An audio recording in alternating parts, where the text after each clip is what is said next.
مینا ہے. اس طرح سے اب بھی سارے خیمے ہیں. پہلے کچھ جگہیں خالی ہوا کرتی تھی, اب وہ ساری جگہیں خالی نہیں رہ گئی ہیں. یہ مینا ہے. اور اس مینا کے بعد مزدلفہ آتا ہے, اور مزدلفہ کے بعد عرفہ آتا ہے.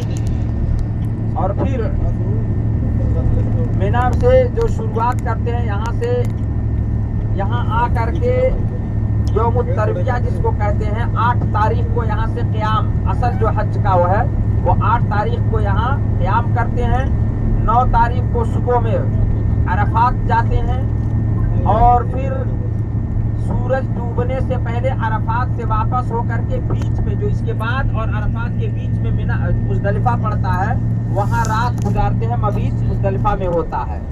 یعنی 9 تاریخ کو صبح میں, ذی الحجہ کی تاریخ, انگریزی نہیں, ذی الحجہ کی 9 تاریخ کو صبح میں عرفات جاتے ہیں. 8 کو اسی مینا کی جگہ میں آ جاتے ہیں, اور مینا کے بعد 9 ذی الحجہ کو صبح میں سورج طلوع ہونے کے بعد یہاں سے جب خوب روشن رہتا تب یہاں سے کہاں جاتے ہیں, عرفات جاتے ہیں. اور عرفات جانا یہ حج کا رکن ہے.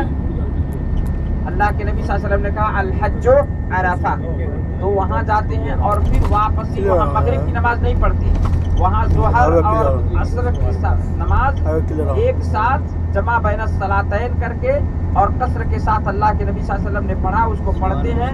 اور پھر وہاں سے عرفات سے مینا کے لیے. دیکھیے خیموں کا طریقہ اس طرح سے ہوتا ہے.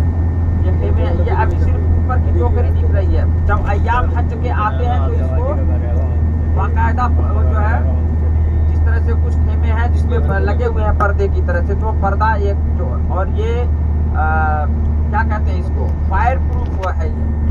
یہ سارے جو لگے ہوئے ہیں خیمے یا فائر پروف, اس میں آگ نہیں لگتی. اس لیے کہ آپ نے بھی سنا ہوگا ایک بار شاید حادثہ ہو گیا تھا کھانے پکانے کے تعلق سے, اور خیموں میں آگ لگ گیا تھا, تو کافی حاجیوں کی جو ہے جانیں بھی چلی گئی تھی. اتنی سیفٹی ہونے کے باوجود تو اسی وقت سے حکومت نے یہ فیصلہ کیا کہ اب جو ہے اس کا جو بھی جتنے بھی خیمے ہیں اس کے لیے ضروری ہے کہ سب ہو فائر پروف ہو, اس میں آگ لگائیں بھی تو نہ لگے. تو یہ سب خیمے. اور مزدلفہ آ کر کے دیکھیے ابھی یہاں سے اشارہ دے رہا ہے, یہ بھی مینا ادھر. مینا کا ایریا بہت بڑا ہے, مینا کا ایریا بہت بڑا ہے.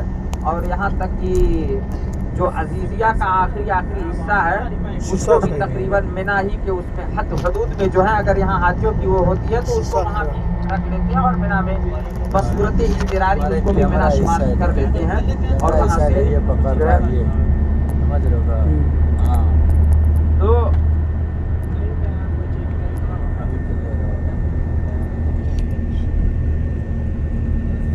عرفات سے جب واپس ہوتے ہیں مزدلفہ میں رات گزارتے ہیں, صبح اور پوری رات صرف عرفہ میں ذکر و اذکار صرف کرتے ہیں, نماز پڑھ کر کے صرف دعاؤں میں مشغول رہتے ہیں. اور یہی طریقہ ہے سنت کا. اور اس کے بعد جیسے سورج ڈوب جاتا ہے تو مغرب کی نماز وہاں نہیں پڑھنا ہوتا ہے, بلکہ مغرب کی نماز آ کر کے مزدلفہ ہی میں پڑھیں گے. مغرب کی نماز عرفہ میں نہ پڑھ کر کے مغرب کی نماز, اور مغرب اور عشاء جمع بین الصلاتین جس وقت مزدلفہ میں پہنچیں گے وہاں پہ پڑھتے ہیں.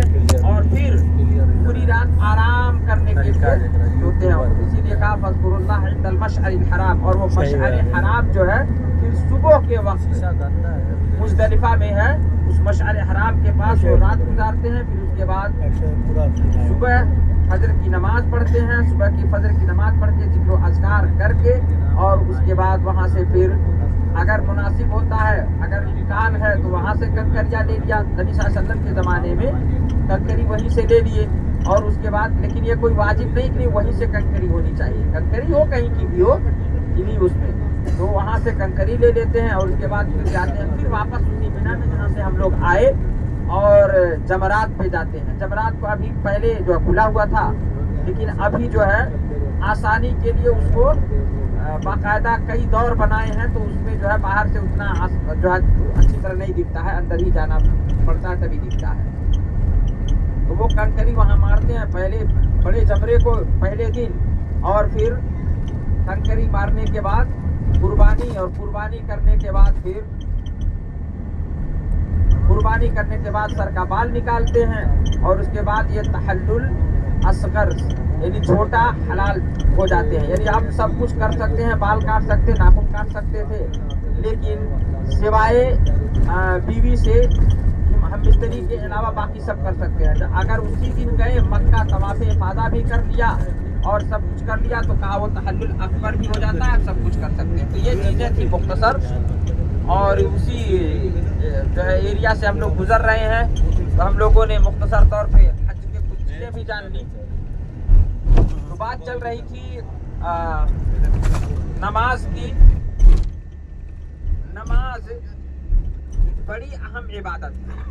معاملات عبادت کو دو قسموں میں تقسیم کیا گیا, سنیں گے دھیان سے, دو قسموں میں. ایک ہے معاملات عبادات جو اللہ کے ساتھ خاص ہے, اور ایک ہے معاملات جو لوگوں کے ساتھ خاص ہے, جو لوگوں کے ساتھ خاص ہے. اور اسی دو چیزوں پر انسان کی یہ دنیاوی زندگی منحصر ہے. لوگوں کے ساتھ جو معاملات خاص ہیں, اللہ کے حکم کے مطابق ہونا اگر ہے تو وہ بھی عبادت ہے. اللہ کے حکم کے مطابق ہونا یہ بھی عبادت میں ہے. ایک ہے خاص عبادت جو اللہ تعالیٰ نے حکم دیا ہے, جیسے عمرہ کرنا, حج کرنا, نمازیں پڑھنا, رمضان مہینے کا روزہ رکھنا, زکوٰۃ دینا. اور دلی عبادت جو ہے رجا یعنی اللہ سے امید لگانا, اللہ پر بھروسہ رکھنا, نظر و نیاز اللہ کے لیے صرف ہونا ہے نا. یہ تمام چیزیں اگر اللہ کے علاوہ کسی اور کے لیے ہوا تو یہ شرک ہے, یہ شرک ہے. اسلام کے کل کتنے ارکان ہیں؟ 5 ارکان ہے. 5 ارکان ہے. 5 ارکان ہیں. اور کوئی صاحب پیچھے سے بتا سکتے ہیں کون سا پہلا رکن کیا ہے اسلام کا؟ اسلام کا پہلا رکن کیا ہے؟ شہادت. دوسرے لوگ دوسرے کو اسلام کا پہلا رکن نماز پڑھنا. پہلا رکن نماز پڑھنا ہے. صحیح ہے یا غلط؟ کوئی دوسرا جو جانتے ہیں وہ بتائیں. دیکھیے غلط ہے کہہ رہے ہیں. اسلام کے 5 ارکان میں پہلا رکن نماز نہیں ہے. کیا ہے؟ شہادت ہے. شہادت ہے. شہادتین.